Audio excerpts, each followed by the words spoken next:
Good day, fellow investors. Welcome to the stock market news with a long-term fundamental twist. Today we have two key concepts to discuss. Ray Dalio's new view on the economy that he shared with us yesterday with his email, putting Inauguration Day into perspective from an economic long-term debt cycle perspective. It's a 60-page read that we'll summarize here, and then we're going to tackle the other part, the debt bubble, and consequently also the stock market bubble that is extremely correlated, and the solution and explanation of this are really connected. So we'll start with Ray Dalio and then go to Jeremy Grantham's view on the stock market bubble in his article The Last Dance, which is one of the best articles I have read over the last few years discussing investing and especially explaining the current environment. So, a lot to do. Let's dig into the data, the content. If you like this, if you enjoy this, please click that like button because it means a lot for the YouTube algorithm, helps support the channel, and if you haven't, please consider subscribing. Let's start. So Ray Dalio recently came out explaining the current economic environment, and he always uses these stages in the long-term debt cycle. So stage 1, new order begins, what was created after the Second World War. The new system is built, there is peace and prosperity, stage 3, and then stage 4, we start seeing excesses in spending and debt, widening of wealth gaps and political gaps that are leading to a new debt bubble. The same debt bubble that happened in the last long-term debt cycle that usually happens every 75 years. And this then leads to stage 5, bad financial conditions and intense conflict that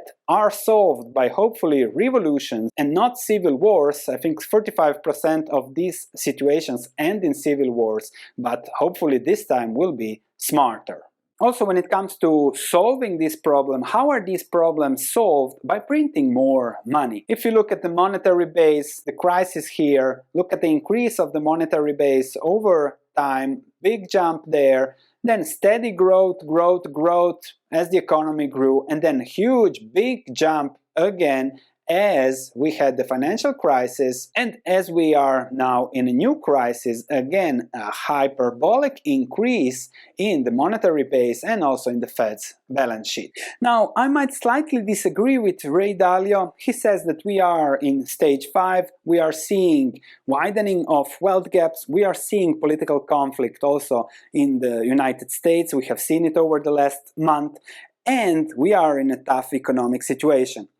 Okay, these are really nuances, but I think we might be at the end of stage 4 still. That might last still a little bit. As Ray Dalio says, he's always wrong on timing, but usually right on the issue. So we might still be in stage 4 going into stage 5, but given the economic situation, we might see stage 5 already this year, and that's something to keep in mind. On interest rates, how does this work on interest rates? And this is actually the game changer. At some point in time, you have the cycle, you have the lowering of interest rates, as it has been the case after the Great Depression, funding the war, low rates, but then as things change, then rates start to going up, and then at some point the government loses control over rates, we have higher inflation, and then you start seeing these shocks until they find somebody that really puts the brakes on, makes what has to be done, that hurts for a while, but that puts double-digit inflation under control. And this then lowered interest rates, and everybody was getting high on lower and lower interest rates, that led to zero interest rates, even negative interest rates in Europe, and to the piling of debt. US government debt quintupled over the last 20 years, and this doesn't even include the Medicare and healthcare obligations that will come over the next 20-30 years. That's another 20-something trillion. So that's really, really crazy, but this is an indication of the debt bubble. Then Ray Dalio explains why do this debt bubble and all these cycles in the economy, are these created? Aren't we smarter than this? Where the fact is that politicians and people have a short-term incentive that's bigger than long-term health. Let's say you are a politician now and you have to decide, okay, am I going to spend on healthcare, education, or defense?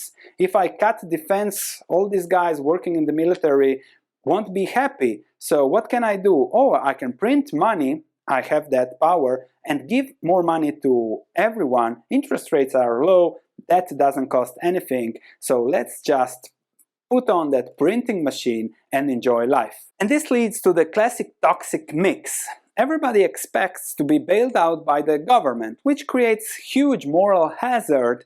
People now expect that for every issue they will have in life, they will get a check, stimulus check. It's raining money, helicopter money that Ray Dalio discussed over the last few years, and everybody was thinking this guy's really crazy, but now we have it, direct money into your pockets. That's a crazy thing, and that can only last for a while, because it leads to more debt by the government. This is the expected federal budget in 2021. They will borrow another 1.8 trillion to cover for all the expenses. This is insane, and then it's expected that the budget deficits will continue to be 5.3%, 6% over the next decade. This is insane, which means that the government debt will again double over the next decade for the US. And how does this end? Well, at some point in time, the money that's printed out of thin air, it will get to people, this is worthless. So the government with huge deficits will be in a bad situation. They will have to decide whether to increase taxes. Why would they do that? Who likes higher taxes? Let me know in the comments if you're looking forward to higher taxes over the next decade, or they can print more money to solve the problem.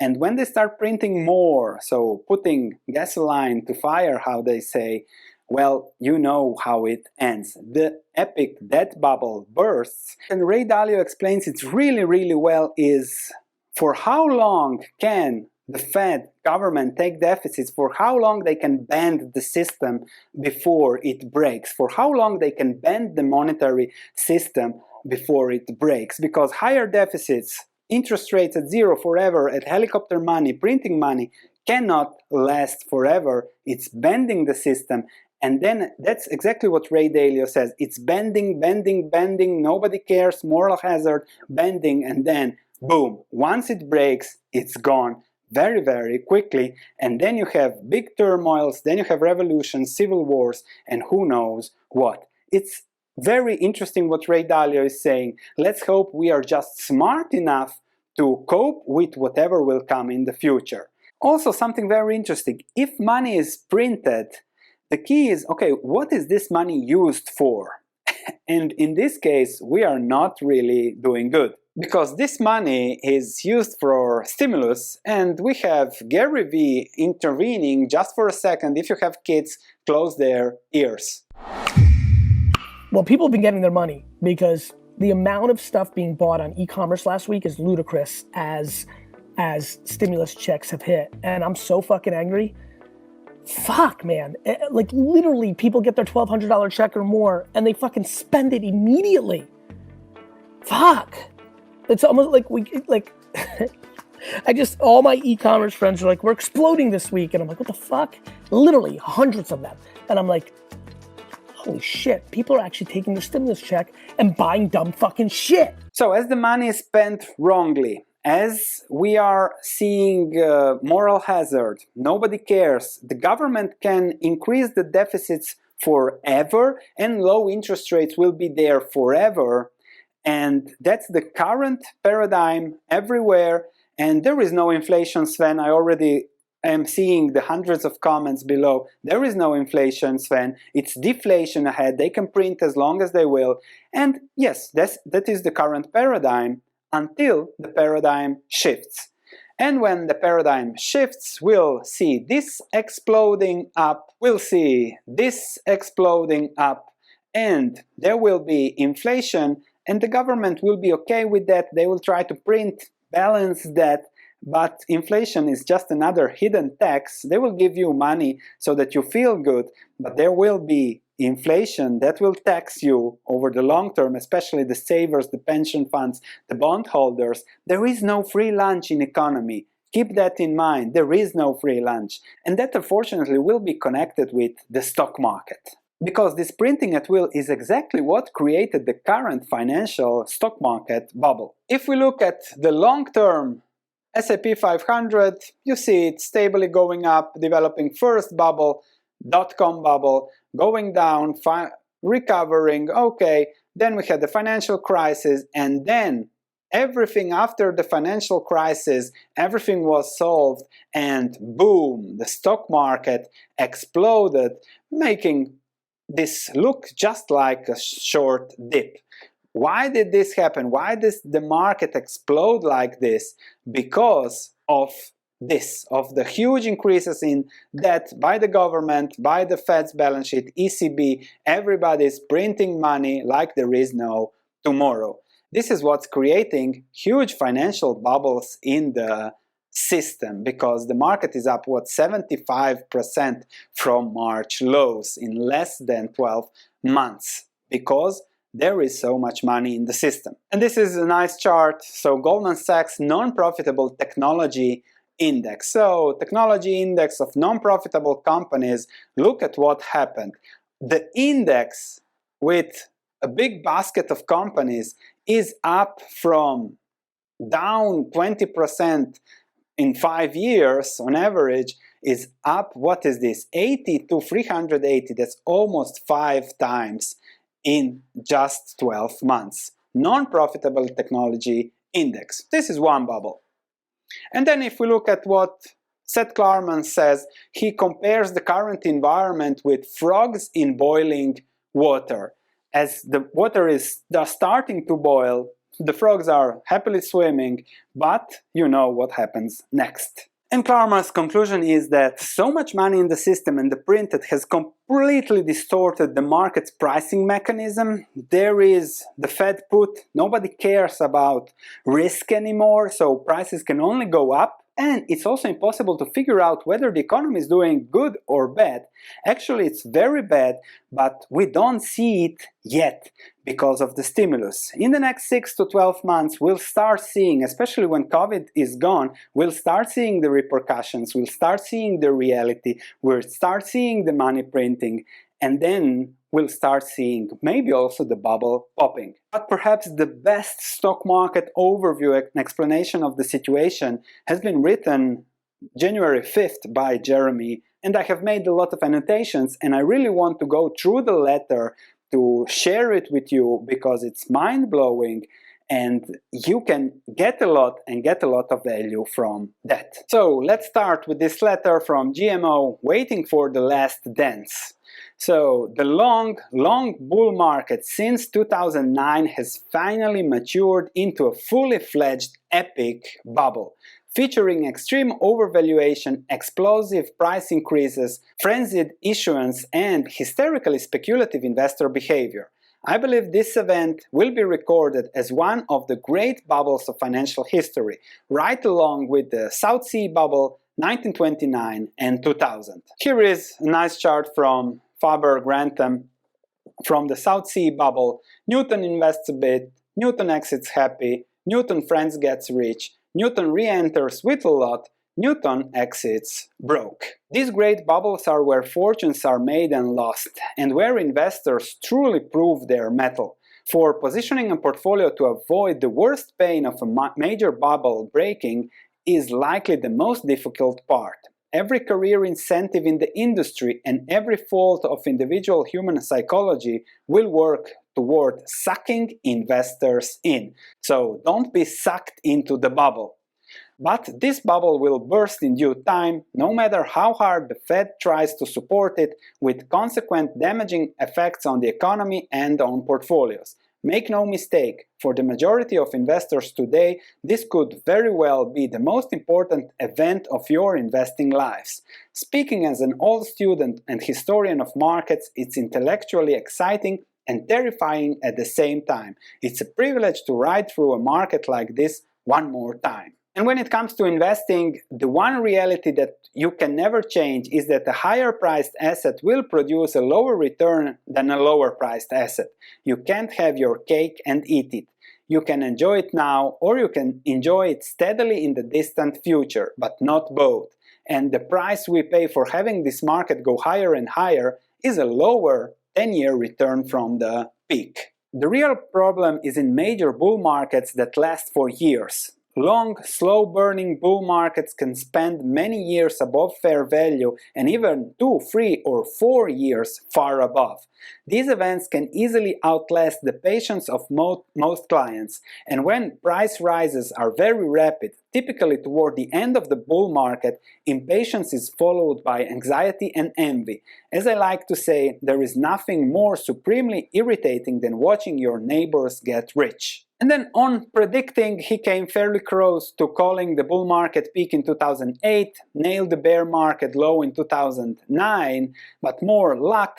But he was 3 years too early in the Japan bubble, and they got out of Japan in 1987 when it was over 40% of the benchmark and selling at 40 times earnings against the previous all-time high of 25. It seemed prudent to exit at the time, but for 3 years we underperformed painfully as the Japanese market went to 65 times earnings on its way to becoming over 60% of the benchmark. But we also stayed completely out for 3 years after the top and ultimately made good money on the round trip. And this is the key now. You might feel a big fear of missing out, and we value investors will always be in similar situations in such exuberant markets. Yes, we'll miss out on all the 10x crazy stocks potential that are out there, because we are also thinking about the other side of the medal, which is risk. However, that's not the situation on the stock market. Similarly, in late 1979, the S&P 500 passed its previous peak of 21 times earnings. We rapidly sold down our discretionary US equity positions, then watched in horror as the market went to 35 times on rising earnings. We lost half of our asset allocation book. Clients are simply going away because somebody else is making more money. That's the nature of the investing game. If you are not on top, everybody will go to the top performer. No matter the risk, nobody cares about risk, as we have discussed in the ARC video. Believe me, I know these old stories, but they are directly relevant, for this current market event is indeed the same old story. This summer I said it was likely that we were in the later stages of the bubble, with some doubt created by the unique features of the COVID crash. The single most dependable feature of the late stages of the great bubbles of history has been really crazy investor behavior, especially on the part of individuals, and you're seeing that on YouTube. For the first 10 years of this bull market, which is the longest in history, we lacked such wild speculation. But now we have it in record amounts. My colleagues Ben Inker and Joe Pease have written about some of these examples of mania in the most recent letter, including Hertz, Kodak, Nikola, and especially Tesla. And then was the signal boom when Elon Musk tweeted about something and it was the wrong company going high and higher, right? The Buffett indicator, total stock market capitalization to GDP, broke through its all-time high 2000 record. In 2020, there were 480 IPOs, including an incredible 248 SPACs, more new listings than the 406 IPOs in 2000s. There are 150 non-microcap companies that is with market capitalization of 250 million that have more than tripled in a year, which is over 3 times as many as any year in the previous decade. The strangest feature of this bull market is how unlike every previous great bubble it is in one respect. Previous bubbles have combined accommodative monetary conditions with economic conditions that are perceived at the time, rightly or wrongly, as near perfect, which perfection is extrapolated into the indefinite future. The state of economic excellence of any previous bubble, of course, did not last long, but if it could have lasted, then the market would justifiably have sold at a huge multiple of book. But today's wounded economy is totally different. Only partly recovered, possibly facing a double dip, probably facing a slowdown and certainly facing a very high degree of uncertainty. Yet the market is much higher today than it was last fall, when the economy looked fine and unemployment was at historic low. This time, more than in any previous bubble, investors are relying on accommodative monetary policy conditions and zero real interest rates extrapolated indefinitely. So everyone will say, Sven, we are seeing lower rates forever, which makes stocks cheap, and this time is different. This has in theory a similar effect to assuming peak economic performance forever. It can be used to justify much lower yields on all assets and therefore correspondingly higher asset prices. But neither perfect economic conditions nor perfect financial conditions can last forever. And there's the rub. All bubbles end with a near universal acceptance that the current one will not end. Because in 1929 the economy had clicked into a permanently high plateau, because Greenspan's Fed in 2000 was predicting an enduring improvement in the productivity and was pledging its loyalty or moral hazard to the stock market, because Bernanke believed that in 2006 that US house prices merely reflect a strong economy, as he perpetuated the moral hazard. If you win, you're on your own, but if you lose, you can count on our support. Yellen and now Powell maintain this approach of bailing out whoever needs to be bailed out. All three of Powell's predecessors claimed that the asset prices helped inflate, in turn aided economy through the wealth effect, which effect we all admit it's real, but all three avoided claiming credit for the ensuing market breaks that inevitably followed. The equity bust of 2000 and the housing bust of 2008, each replete with the accompanying anti-wealth effect that came when we least needed it, exaggerating the already guaranteed weakness in the economy. This game surely is the ultimate deal with the devil. Now once again, the high prices will hold because interest rates will be kept around nil forever in the ultimate state of moral hazard. The mantra of late 2020 was engineered low rates can prevent a decline in asset prices forever. But of course it was a fallacy in 2000 and it is a fallacy now. In the end, moral hazard did not stop the tech bubble decline, with the Nasdaq falling 82%. Yes, 82%. Nor did it stop in 2008 US housing pricing declining all the way back to the trend and below, which in turn guaranteed first a shocking loss over $8 trillion. And here we are again, waiting for the last dance and eventually for the music to stop. On when will this bubble burst? Nothing in investing perfectly repeats, certainly not in investment bubbles. Each form of irrational exuberance is different. We are just looking for what you might call spiritual similarities. It feels like we could be anywhere between July 1999 and February 2000. The great bull markets typically turn down when the market conditions are very favorable, just subtly less favorable than they were yesterday, and that is why they are always missed. Either way, the market is now checking all of the touchy-feely characteristics of a major bubble. The most impressive features are the intensity and enthusiasm of bulls, the breadth of coverage of stocks, YouTube, and the market, and above all, the rising hostility towards bears. In 1929, to be a bear was to risk physical attack and guarantee character assassination.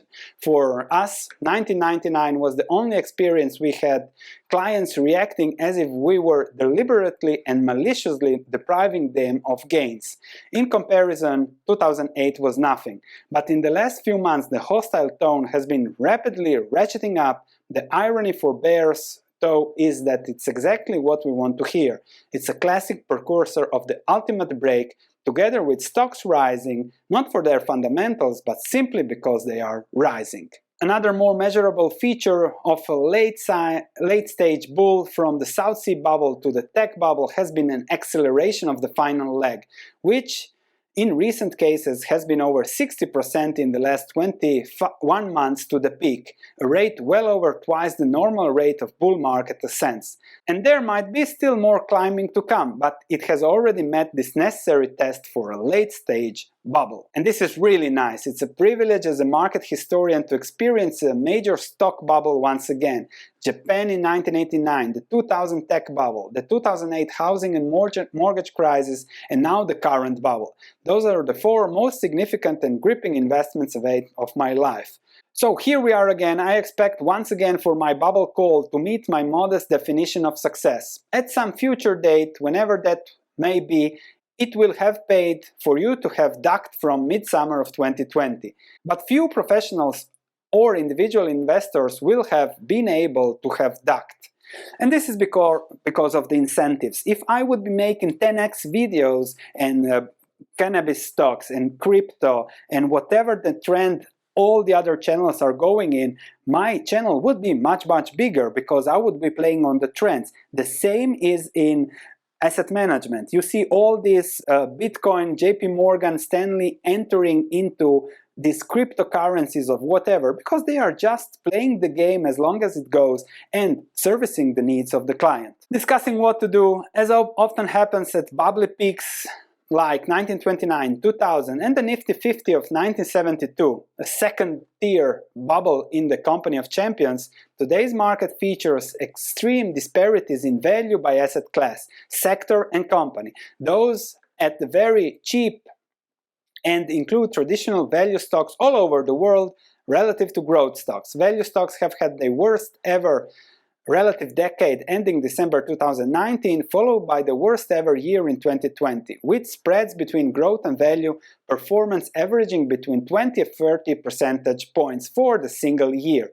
Similarly, emerging market equities are at one of their 3 more or less co-equal relative lows against the US of the last 50 years. Not surprisingly, we believe it's in the overlap of these 2 ideas, value and emerging, that your relative bets should go, along with the greatest avoidance of US growth stocks that your career and business will allow.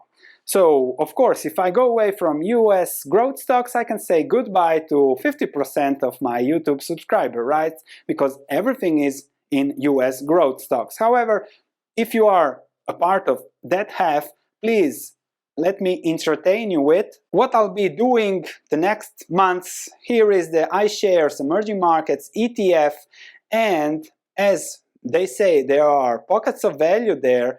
We'll start with this short list, 10 times 123. I have 1,200 stocks to look at. And look at who is here, number 11, so I will have to do a video on NEO, which will give me probably a lot of new subscribers. If I am positive about it. If I'm a bear on NEO, should I make the video or not? Let's test it and see how the channel reacts. And talking about stock market bubbles, really want to share my personal experience of the biggest bubble I have witnessed with my own eyes. As you probably know, I come from Croatia, I grew up there, and I started investing in 2002, 2003, accumulated stocks, and then in 2004 there was money coming into the country, the economics were positive, people could take on debt, everything was good, and the stock market went from 1,000 to 5,000. Forums were exploding, there were so many people at this stock market game, everybody was making money, and then 2007, 8, 9 came, and boom, the market was back to where it was when the bubble started. So really insane, and then nothing happened for the last 10 years, depending on the pockets of value. If you were investing in value, you did good. If not, you didn't do that good. But here, the forum was completely empty. Nobody was investing anymore. Everybody wanted to stay away from stocks. And now, 2020, I start to get questions more and more about investments from the same country, and as always, people are usually late to the party. For me, the party was in 2009. And then again, something really nice. We have the Nasdaq index in blue and Berkshire in green. And you can see as internet stocks were all that mattered, Nasdaq exploded on the upside, and Berkshire was, oh, Buffett is so old. Then when those stocks came crashing down, then value recovered and Berkshire did what it has been doing since ever, compounding earnings. And then, of course, now if we look at it, then Again, Nasdaq is outperforming Berkshire, but Berkshire is doing what Berkshire is doing. This will be very interesting to follow over the years, and we'll update on Buffett's earnings soon and his letter, of course. So now on, depends on what kind of investor you are. If you want to chase stock prices like everybody else is doing, or you want to start thinking about your portfolio allocation value that, of course, will crash again if there is a crash. Maybe it will, maybe it won't, don't know. But if you own something good, it will keep the value forever. That's the message. Thank you for watching. Consider subscribing.